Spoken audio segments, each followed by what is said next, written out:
बबली जी बरसाना से,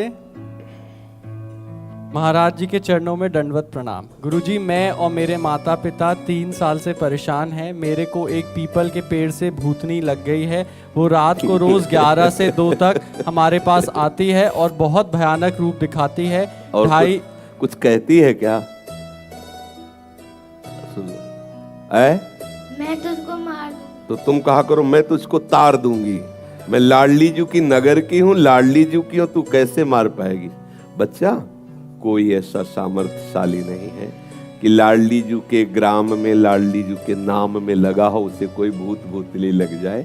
सच्ची बात यह है, इस बात को सब स्वीकार नहीं करते, कहते बाबा जी पागल है, सब भगवान ही है, उनके सिवा कोई नहीं। ये भूत प्रेत जितनी योनियां है ना, मेरा ठाकुर नाटक कर रहा है, ये बात मान लो। नामदेव जी के सामने लंबा चौड़ा भूत प्रकट हुआ, बोले आओ लंबकनाथ प्रभु आप ही आए। अले वहां भी ठल प्रकट हो गए, क्योंकि वही है।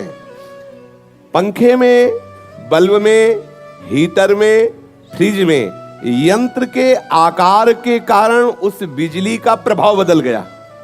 एक बहुत गर्म कर रहा है हीटर, और उसी बिजली से एक बहुत ठंडा कर रहा है, इतना ठंडा कर रहा है कि पानी बर्फ हो गया।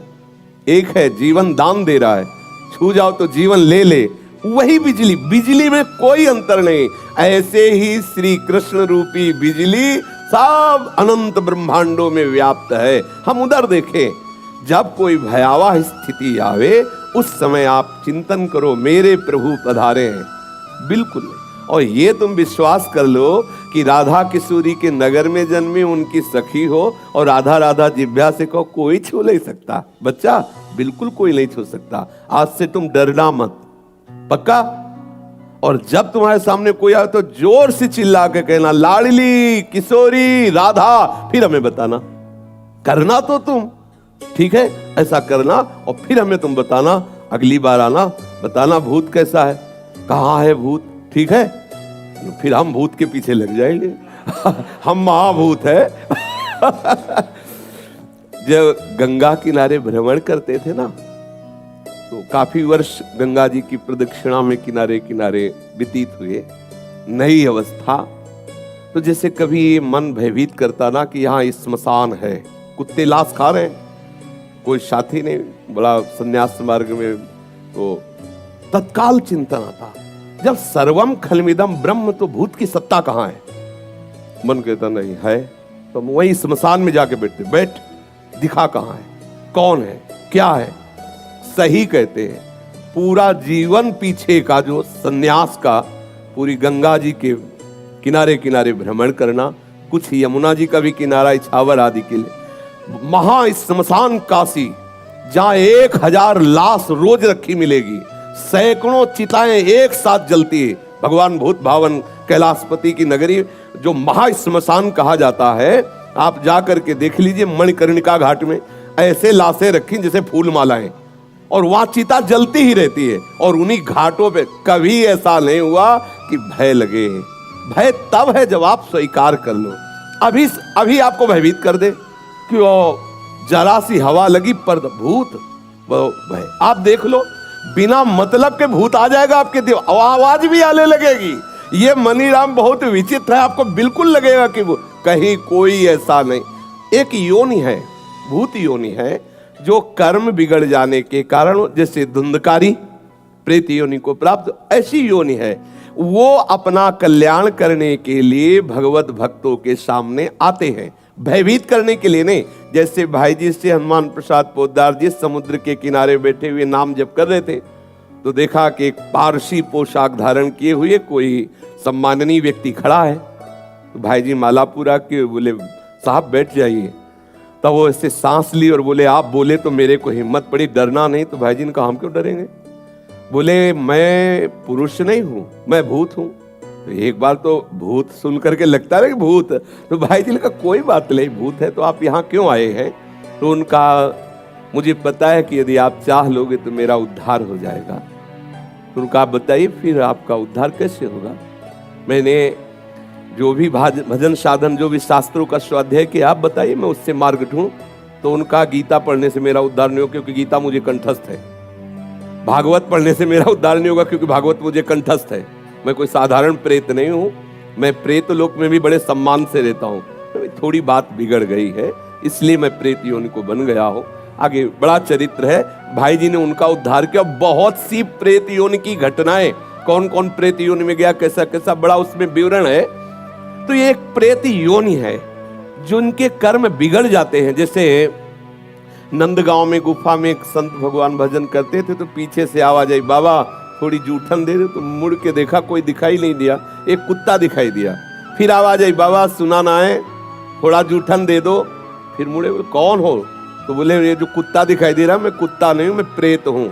और तुम प्रेत हो, कैसे आए?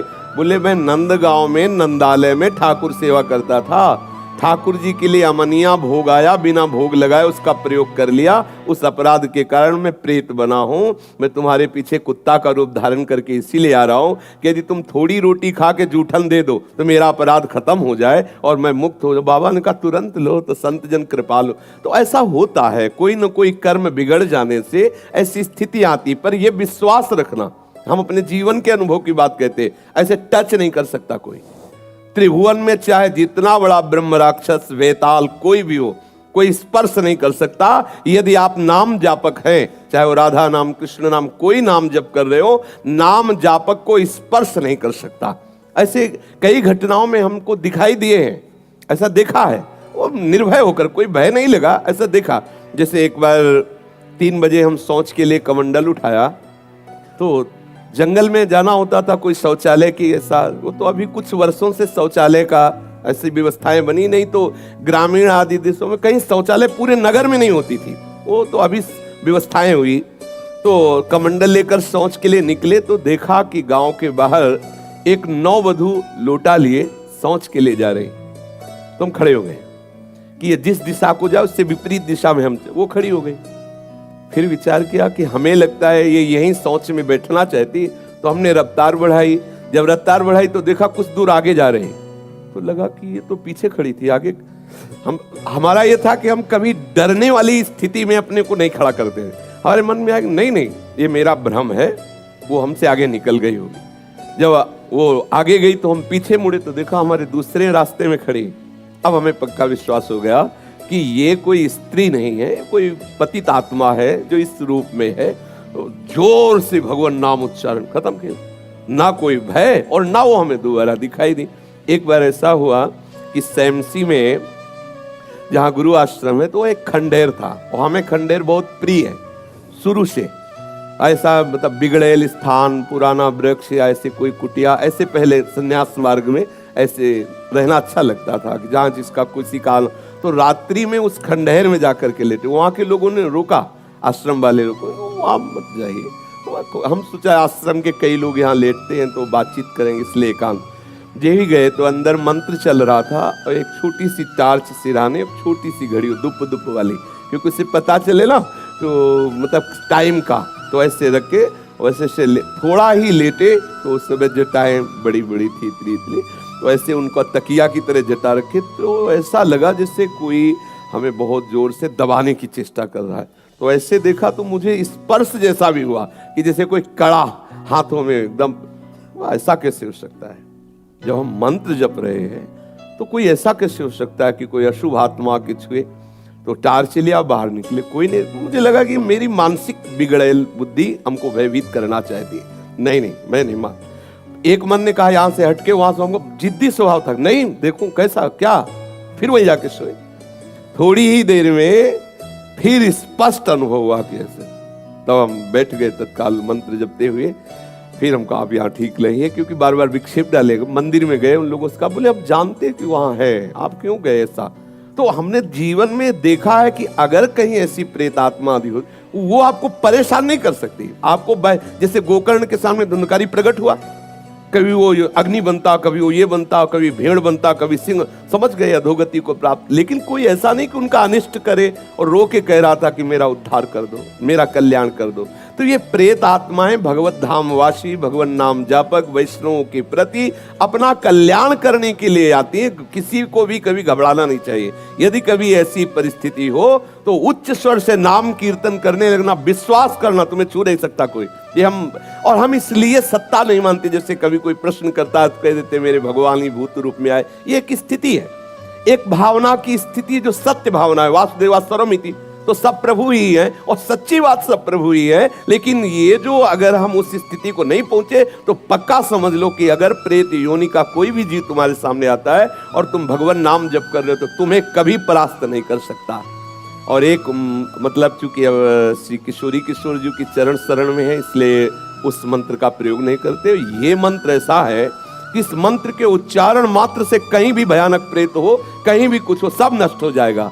नारायणानंत हरे नृसिंह प्रहलाद बाधा हरे कृपालु। इतना लिख लो, लिख लेना। नारायणानंत हरे नृसिंह प्रहलाद बाधा हरे कृपालु।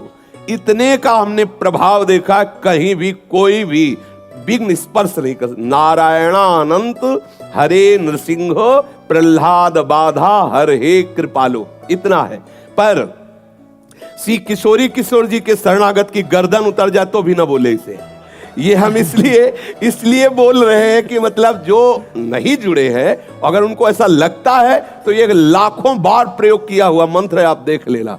और एक महामहिमा में, अब इसलिए कि सब भाव के जन होते हैं, कहीं भी कितनी भी भयानक परिस्थिति हो, तुम्हें लग रहा हो कि यहां हमारे प्राण संकट में है, अगर ये मंत्र शास्त्रीय पद्धति से संयमशील पुरुष हो और उच्चारण कर ले तो तुम्हारा विघ्न करने वाला वहां से भागेगा और नष्ट हो जाएगा अगर तुम्हारे समीप आएगा। ओम अघोरेभ्यो तो घोरेभ्यो घोर घोर तरेभ्या सर्वेभ्या सर्व सर्वेभ्यो नमस्ते अस्तु रुद्र रूपेभ्या। ये प्रयोग किया हुआ कोई त्रिभुवन में ऐसे नहीं कर सकता। अगर इसका प्रयोग हो जाए, ऐसे कर दे वो, तो वहीं नष्ट मिलेगा। पर इन मंत्रों को जागृत किया जाता है, इन मंत्रों को सिद्ध किया है, वो संन्यास मार्ग की पद्धति हो। यहाँ तो बोलो जय श्री राधे, बस इतने में हो गया। कोई छूने वाला, कोई मंत्र याद करने की जरूरत है। हमारी राधा किशोरी के चरणों के गुलाम बनवारी है ना? और बनवारी के गुलाम अनंत ब्रह्मांडों के सब लोकपाल हैं, सब शक्तियां हैं। इसलिए अपने को कोई डरने की बात नहीं, अपने तो श्री राधा राधा राधा बोले, बस इतने। जहां कहीं भय लगे तो उस समय ना भयभीत होना, ना मौन रहना, चिल्ला के बोलना राधा राधा राधा राधा, ठाकुर वहीं खड़ा मिलेगा।